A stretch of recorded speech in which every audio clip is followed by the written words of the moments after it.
The morning they mocked him, Wyatt Mercer didn't say a single word. He stood at that auction field, raised his hand 6 times for 6 rusted machines nobody else wanted, paid $14,200 for the lot, and walked back to his truck while the whole town laughed. Eleanor Vance said it loud enough to carry. The man had just spent his life savings on junk. The men by the fence agreed. They had all looked at the same 6 broken tractors and seen the same thing, worthless iron. Not one of them thought to look deeper.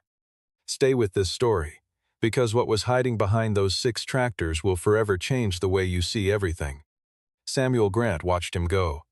The old auctioneer had run Grant & Associates for 31 years, working the Midwest circuit of distressed farm liquidations and estate sales, and in that time he had developed a reliable instinct for the difference between a man who didn't know what he was doing and a man who simply didn't want others to know. Samuel had met Wyatt Mercer twice before, once at a farm equipment trade conference in Ames 4 years ago, and once at a private land auction in Polk County where Wyatt had bought a parcel under an LLC name without anyone recognizing him. The old man kept that knowledge to himself on the auction floor that morning. He called the next lot and moved on with the same unhurried professionalism that had carried him through 3 decades of other people's misfortunes. Wyatt loaded the tractors across 2 days using his own tow rig and a borrowed flatbed from a man named Dale who ran a salvage yard in the next county and who asked no questions. On the way home from the second trip, Wyatt stopped at Miller's Hardware on the edge of town and bought specialty-grade bolts, 2 rolls of industrial wiring, and a set of hydraulic line fittings that the woman at the register had to look up in the back catalog because nobody had ordered them in 3 years. She glanced at the receipt, then at him, with the particular expression that Harlow Creek had recently started pointing his way. Something between pity and confusion, settling most of its weight on pity. He thanked her, picked up the bags, and loaded them into the truck cab without elaborating on anything, because he never did, and because explaining would have required starting at the beginning, and the beginning was not where Harlow Creek was ready to go. By Sunday morning, the story of the 6 tractors had completed its full circuit through town. It passed through Sycamore Cup during the early coffee hour, moved into the First Baptist parking lot between the 8:30 and 10 o'clock services, spent some time in the parking lot of Vance & Sons Hardware, where a few men stood by their trucks and offered their own assessments, and settled at last in the corner booth of Harlow Creek Diner, where Eleanor Vance held court with 2 members of the Commerce Board over a plate of eggs she had no intention of eating. Eleanor told the story well. She had a gift for framing, for taking a set of facts and presenting them in an order that made the conclusion feel obvious and inevitable, even when the facts themselves were incomplete.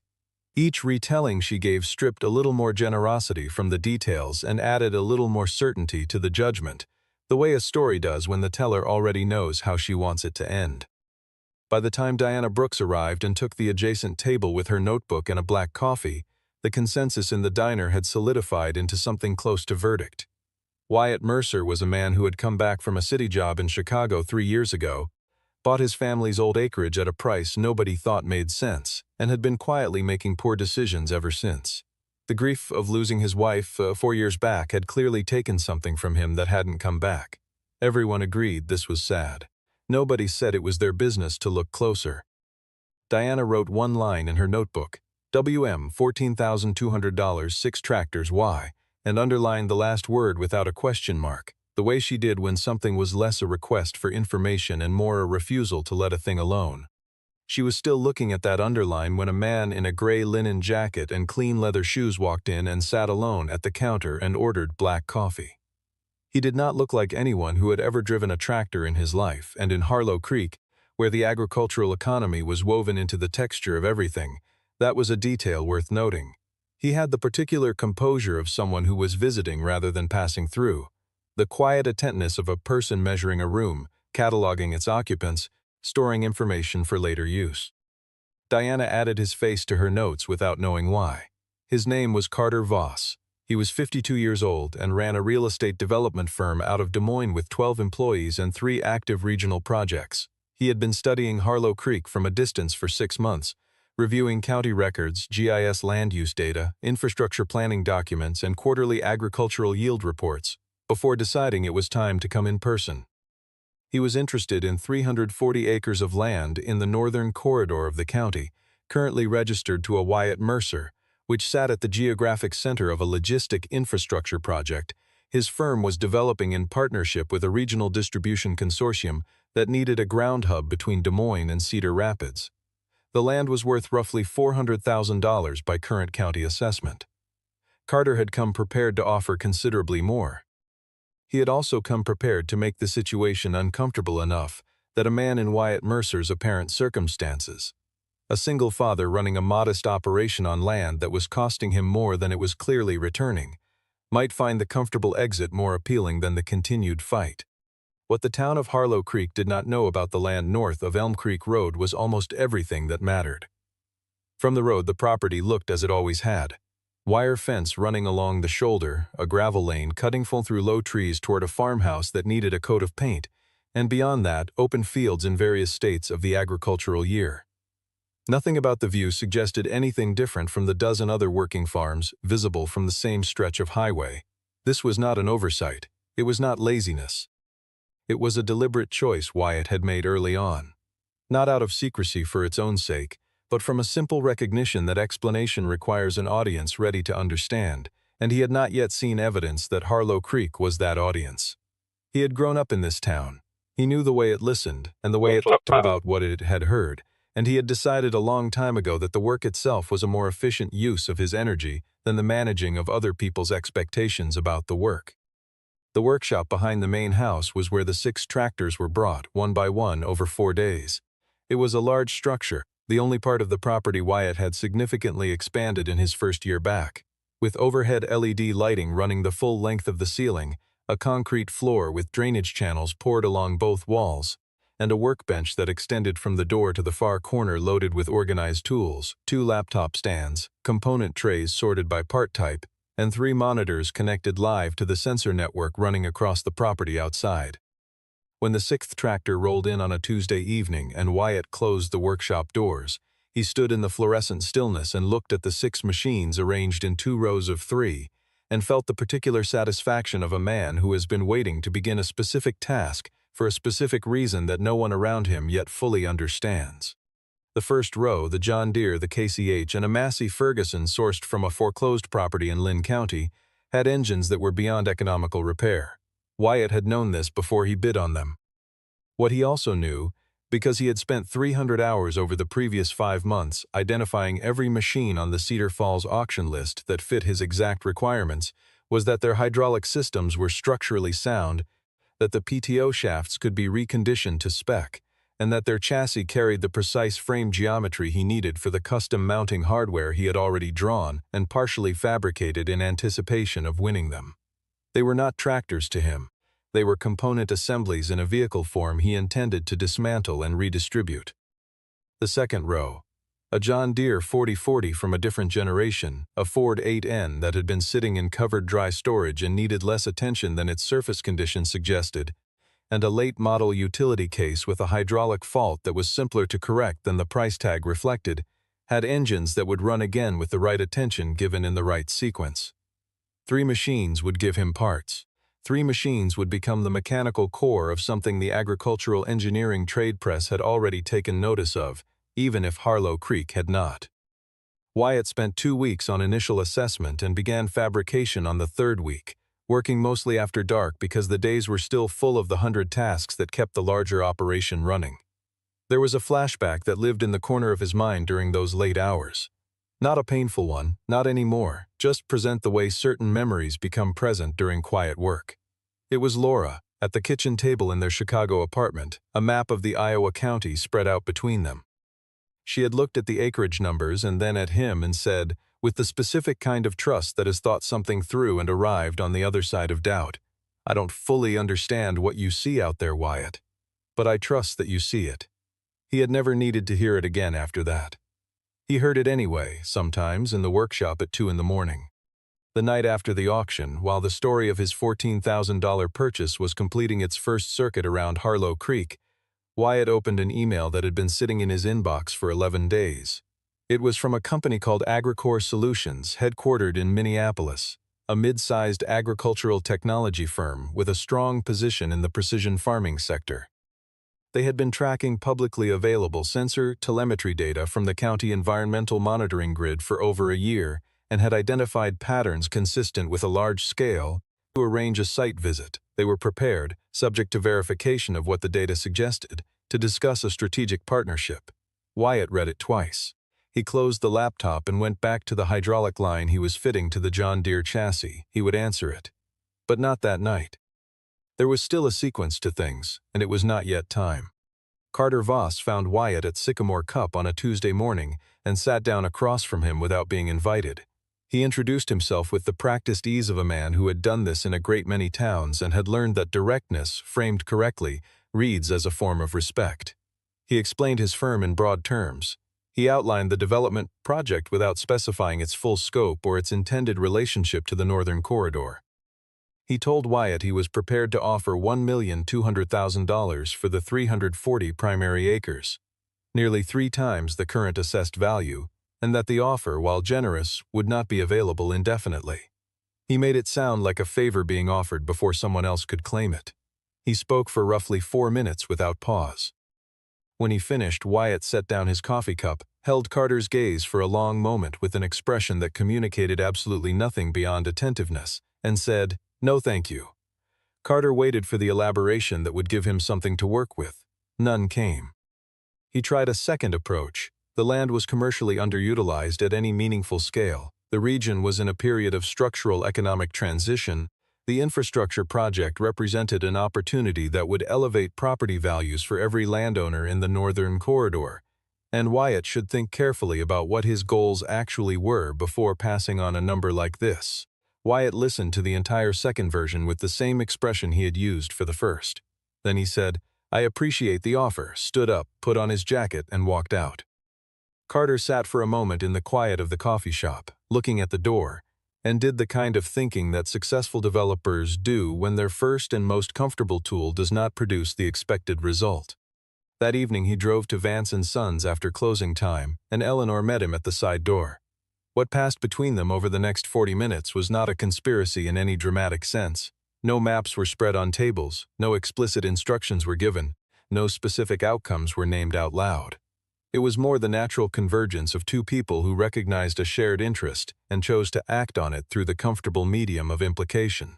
Carter explained his interest in the northern acreage without disclosing the logistics project's full strategic value. He noted, almost as an aside, that organized community attention, zoning compliance requests, formal questions about operational permits, and official inspection request had a tendency, in his experience, to bring clarity to situations where property owners were perhaps not giving their own options fair consideration. He mentioned that a successfully concluded development project in the Northern Corridor would create commercial anchor effects that historically benefited established local supply businesses, including agricultural retail. Eleanor did not ask him to specify what that meant for Vance & Sons. She had been running a business in a small market for long enough to do that arithmetic herself. She told Carter that there had already been genuine questions in the community about what exactly was happening on the Mercer property, and that those questions deserved formal, official answers. She believed that when she said it. She was not entirely wrong. But she also understood the use to which formal, official pressure was being pointed, and she did not raise an objection to that understanding. Diana Brooks was walking past the side entrance of Vance & Sons at 8:45 that same night, returning from a school board meeting 2 blocks away. Through the glass panel, she saw Eleanor and the man from the diner counter standing near the back of the showroom floor in conversation. She recorded the time in her notebook and continued walking. She had run Carter Voss's name when she got home. Des Moines Development Firm, 12 employees, 3 active regional projects in central Iowa at various permitting stages. She did not yet understand why that was relevant to anything happening in Harlow Creek. She filed it and went to sleep.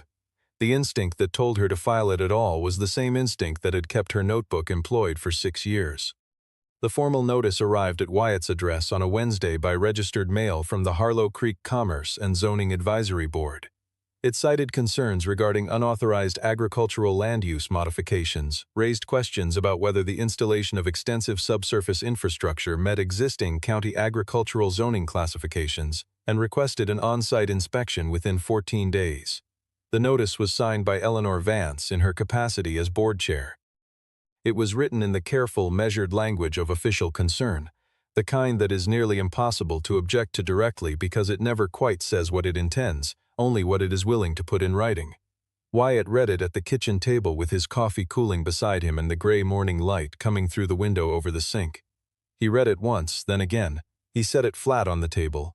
Not face down, not pushed to the side, but flat, like a document he intended to address on his own terms at a time of his own choosing.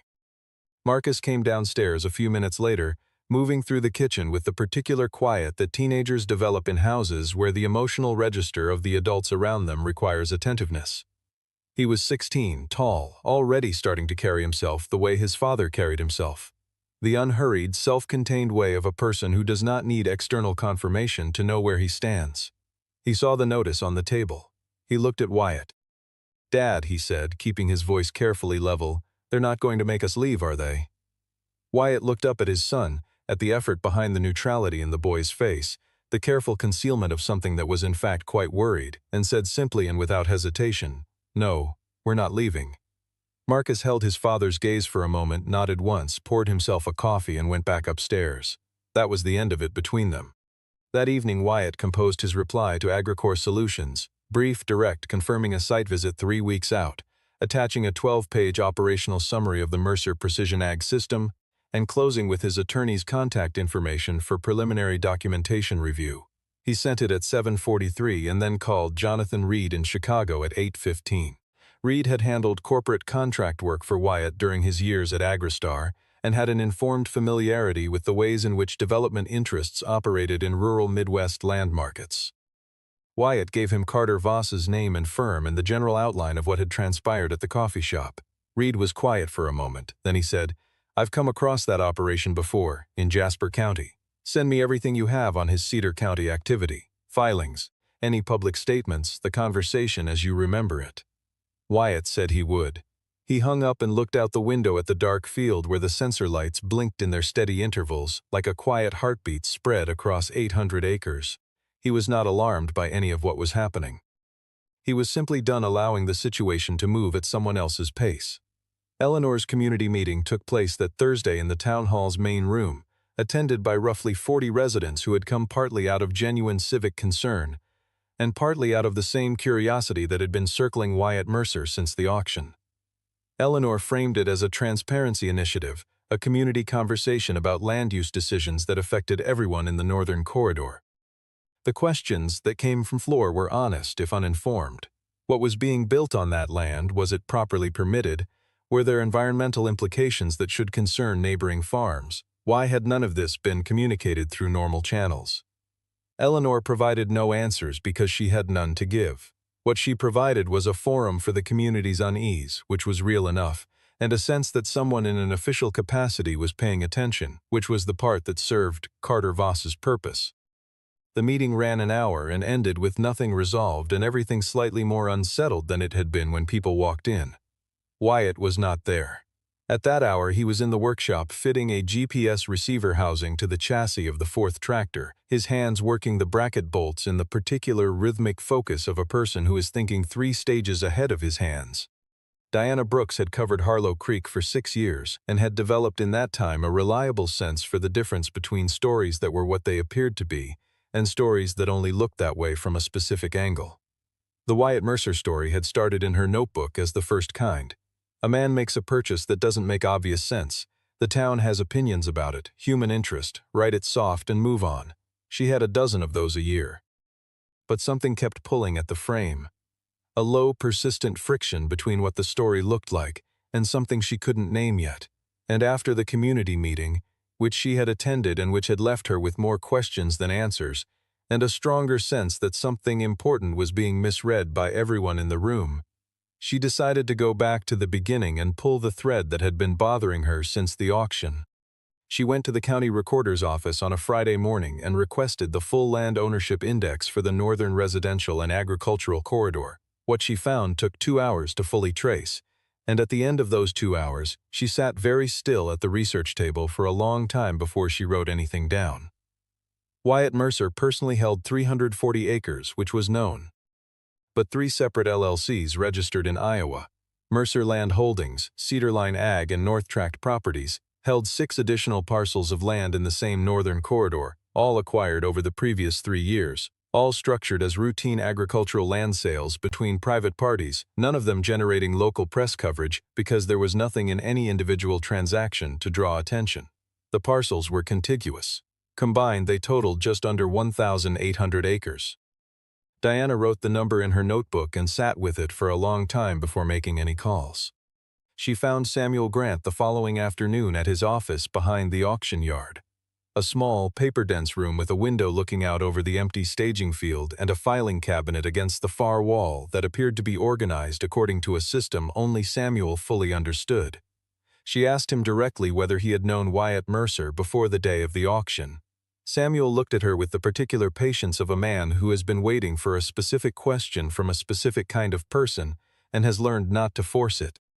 He said quietly and without elaboration, "Do you know what those 6 tractors are worth, if you know how to look at them?" He did not answer her question. He stood, went to the second drawer of the filing cabinet, retrieved a copy of a trade journal, Midwest Ag Intelligence, published 18 months prior, and set it on the desk in front of her without opening it. He sat back down and picked up his tea.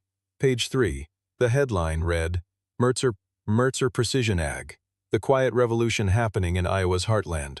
Below it, an aerial photograph taken from a drone at altitude, 1,800 acres, sensor arrays visible from above like a precisely drawn grid, automated irrigation infrastructure in parallel geometric lines across the field surface, and 3 modified tractors moving in synchronized formation along programmed routes. No drivers in the cabs, no human presence anywhere in the frame, just 3 machines working in absolute self-directed order across a landscape that looked nothing like a struggling family farm and everything like the quietly operational future of something very large. The article was 2,400 words. Diana read every one of them sitting in Samuel Grant's office while the old man drank his tea and looked out the window at the empty staging field as if the conversation were already over, and everything that needed to happen was simply happening on schedule. When she finished, she set the journal down, stood, thanked him, and walked out to her car. She called her editor from the parking lot and said, "Hold 2 columns Thursday, I have something." She paused. It's not a small something.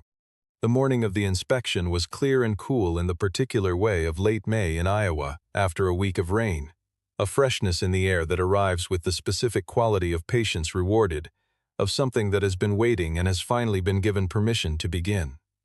Eleanor Vance reached the gate of the Mercer property at 9 o'clock in a county vehicle with 2 members of the zoning advisory board seated behind her. Carter Voss arrived 2 minutes later in his own car, a late-model black sedan that looked conspicuously clean on the county road, and was introduced to the board members as a regional agricultural land use consultant whose familiarity with zoning statutes in comparable rural development contexts would, Eleanor said, be useful in evaluating what they found. The gate was closed and latched. They waited for a few minutes in the cool morning air, not speaking much, looking at the fence line and the gravel lane disappearing into the low trees beyond it. Wyatt came down the lane on foot, unhurried, wearing his work clothes, the same canvas work pants and dark flannel he wore on any other morning, the same boots that had drawn comments at the auction. He unlatched the gate and held it open. He shook hands with Eleanor and each of the board members in turn, without hesitation, without warmth or coldness, simply the straightforward acknowledgement of one adult to another. He shook Carter Voss's hand last and held the man's gaze for a half-second longer than necessary, and Carter held it back with the composure of a professional who had been in rooms where he was not entirely welcome before and had learned to project certainty regardless. Wyatt said nothing about Carter's presence. He turned and walked back up the lane, and the inspection party followed. They came around the last stand of low trees at the bend in the lane, and the property opened before them all at once, and what they saw was not what any of them had prepared themselves to find. Eleanor stopped walking.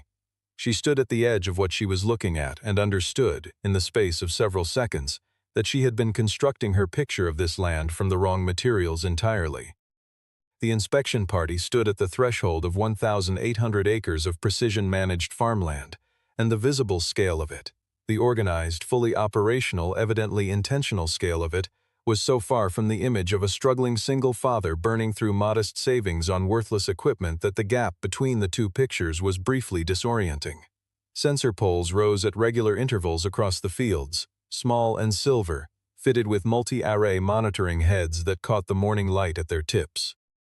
The irrigation infrastructure ran as low-profile hosing along the crop row margins, connected to a buried network visible only in the regular geometry of its distribution, the even spacing that machines make when they have been told exactly where to go.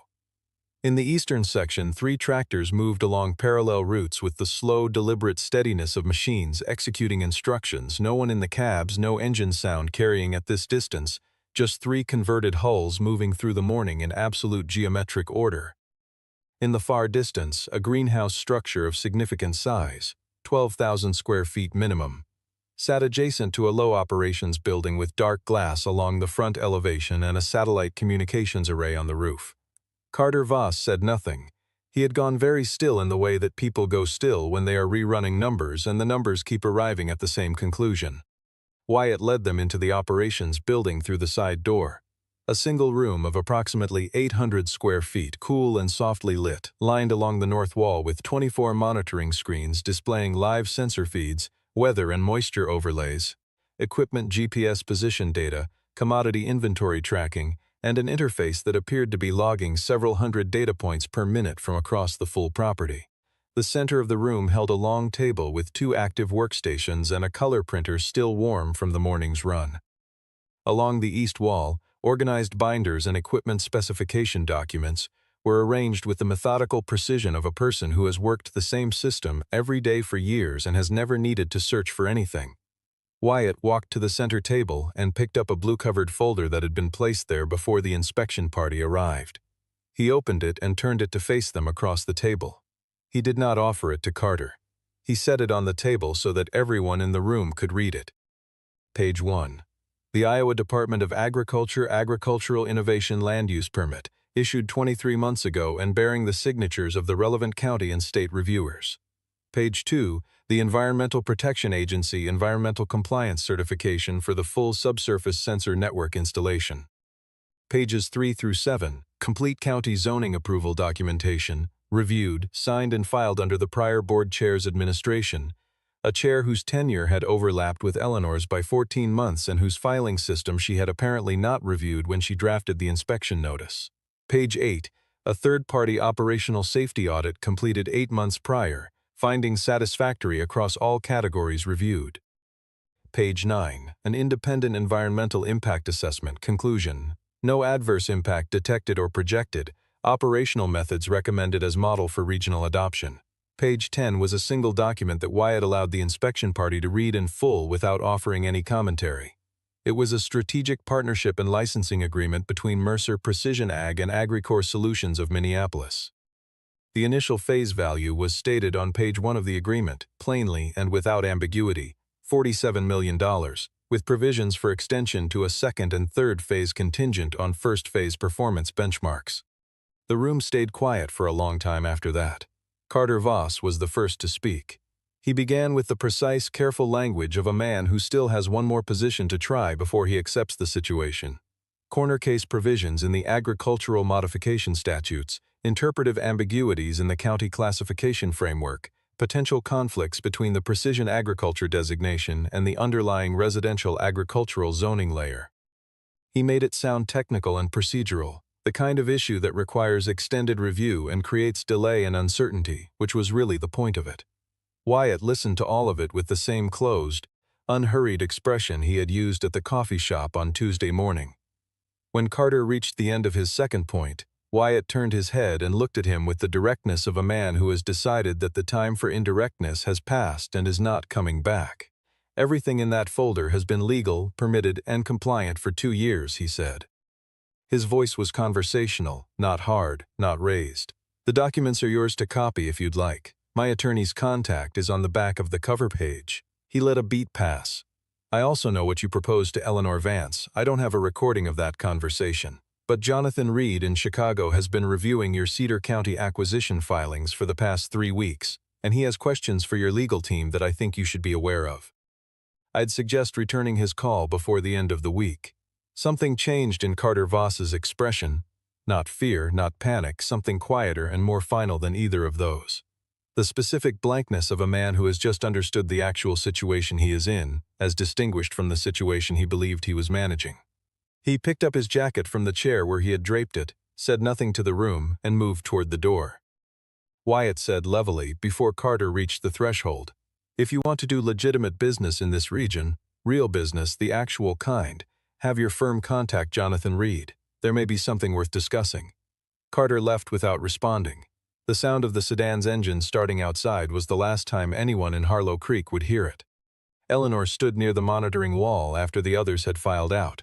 She looked at the screens, the sensor data scrolling across its feeds, the tractor position markers updating as the three machines made their slow turns at the field boundary and began their return pass.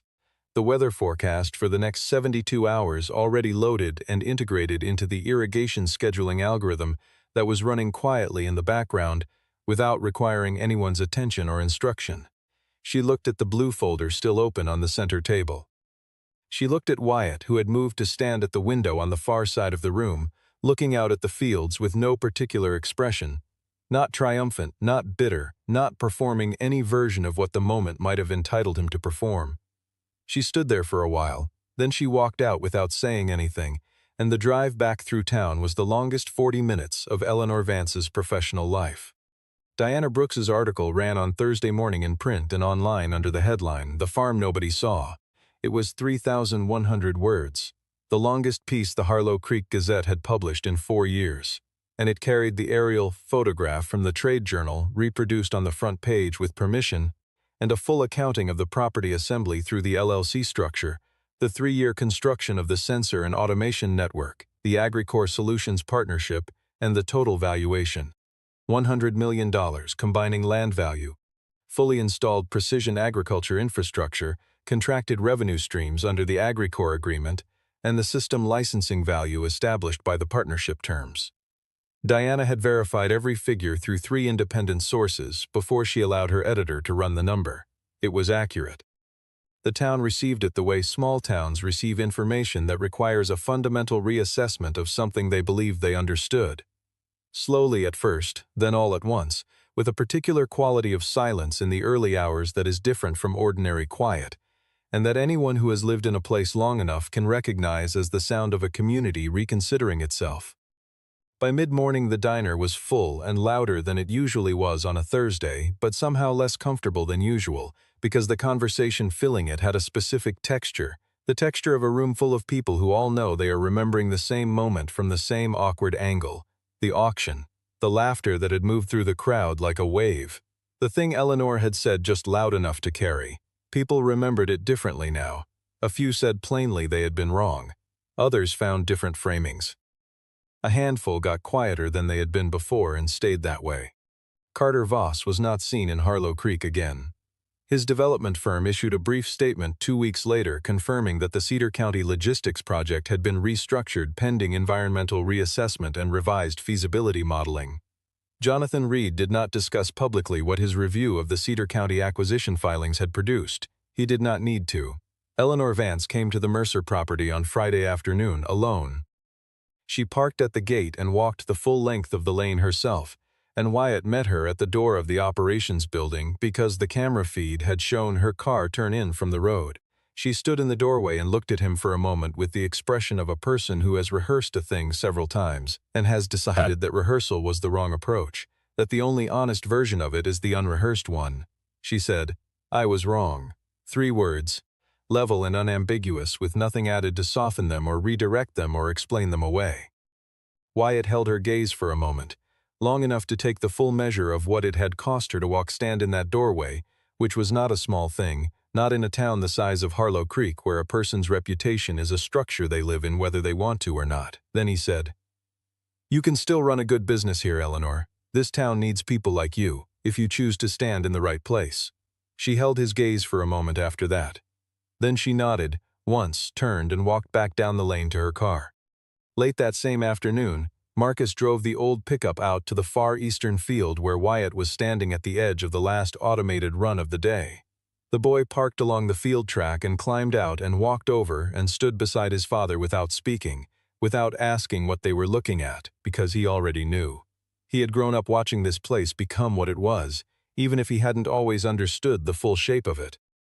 The sky had gone orange and deep red at the horizon in the way Iowa skies go in May, when the open land and the failing light conspire to make the ordinary look like something that should be committed to memory. The three converted tractors moved in slow formation across the middle distance, following their programmed lines with the patient, unhurried certainty of machines that have been given clear instructions and are content to execute them without comment. No engine sound carried over the wind at this distance. No one would have known, watching from the road, that those machines were doing anything but moving. Father and son stood together in the last of the light, and neither of them spoke, and there was nothing that needed saying. People in Harlow Creek would tell the story of the 6 tractors for a long time after that Thursday.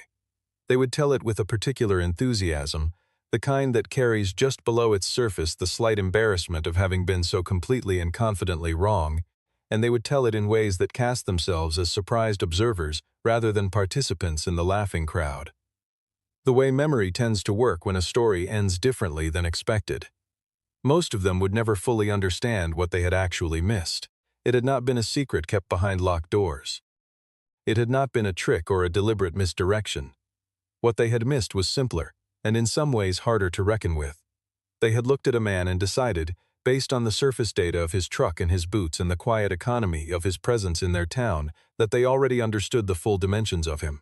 They had stood in a field of evidence and seen only rust. They had heard silence and translated it as absence. They had watched a man refuse to explain himself and concluded that he had nothing worth explaining. They had laughed on an April morning at the Cedar Falls auction, and the echo of that laughter had followed them through every sentence of Diana Brooks's article and every mile of Eleanor's drive home on the Thursday it ran. And it was still there in the corner of the room at the diner on Friday morning when the conversation had moved on, but the feeling had not quite. He had never been angry with them. He had never needed them to understand him. He had only needed the land and the work and the particular kind of patience that builds something real in the long, quiet dark before anyone is ready to look.